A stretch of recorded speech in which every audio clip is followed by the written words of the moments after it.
स्नेहदा स्पन्दन स्नेहदा स्पन्दन।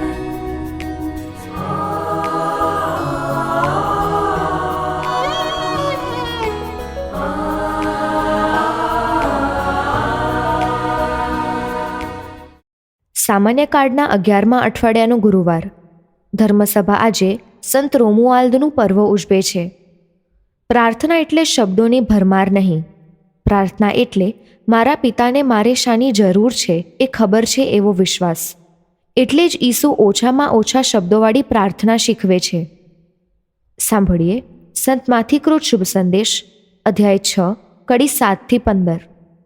વળી તમે પ્રાર્થના કરવા બેસો ત્યારે વિધર્મીઓની પેઠે નિરર્થક લપલપાટ કરશો નહીં. તે લોકો એમ માને છે કે બહુ લપલપાટ કરવાથી ઈશ્વર તેમની વાત કાને ધરશે.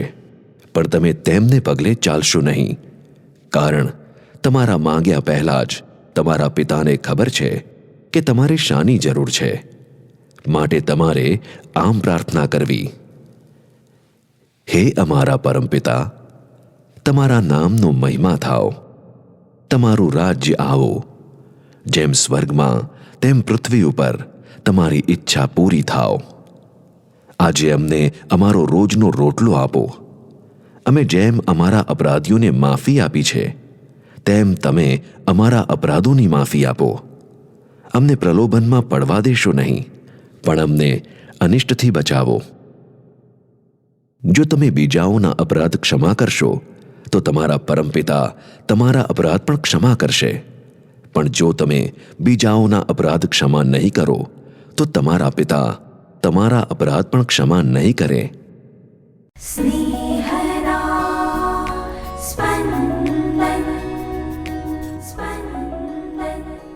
માણસ પ્રાર્થના કરવામાં સ્વકેન્દ્રી બની રહે છે, પણ આપણે પ્રભુ પ્રાર્થના અર્થાત હે અમારા બાપ એ ઈસુએ પોતે શીખવેલી પ્રાર્થના બોલીએ છીએ ત્યારે એક વખત પણ હું નથી બોલતા, અમે બોલીએ છીએ.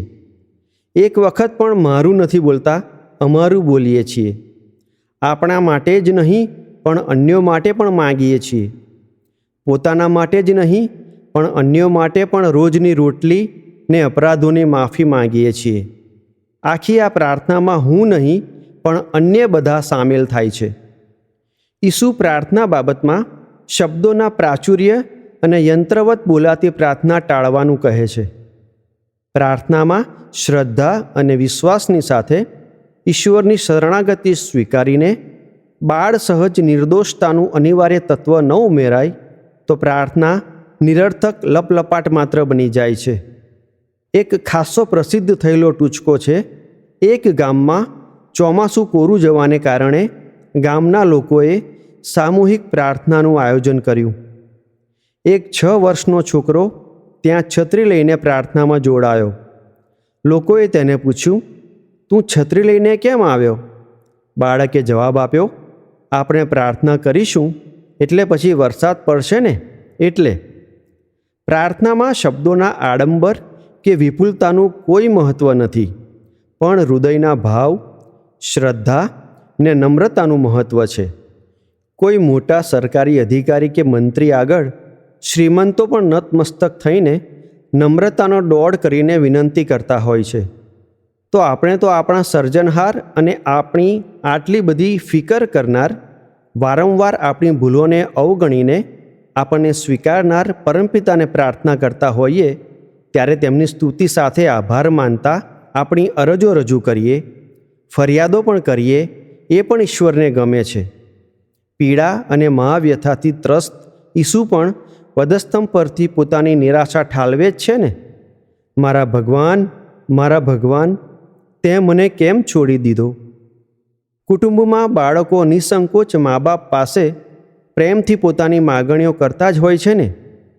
કરુણાવાન અને ક્ષમાવાન પરમપિતા આપને જે જોઈએ તે ન પણ આપે, પણ જે જરૂર છે તે ચોક્કસ આપશે.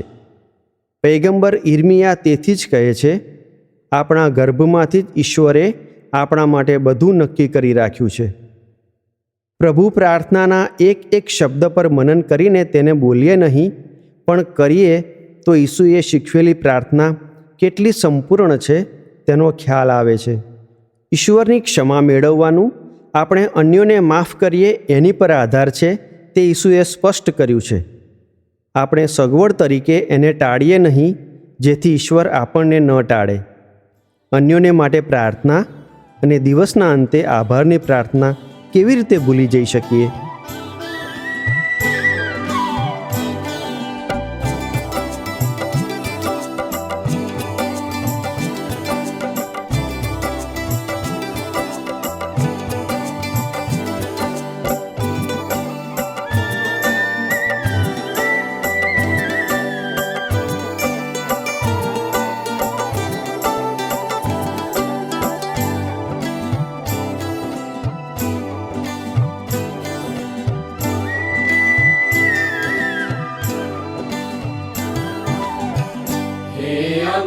परम पिता, हे हम परम पिता, महिमा તમારા નામ ન થાઓ, રાજ્ય તમારું આવો, રાજ્ય તમારું આવો, સ્વર્ગ અને આ ધરતી ઉપર, સ્વર્ગ અને આ ધરતી ઉપર ઈચ્છા તમારી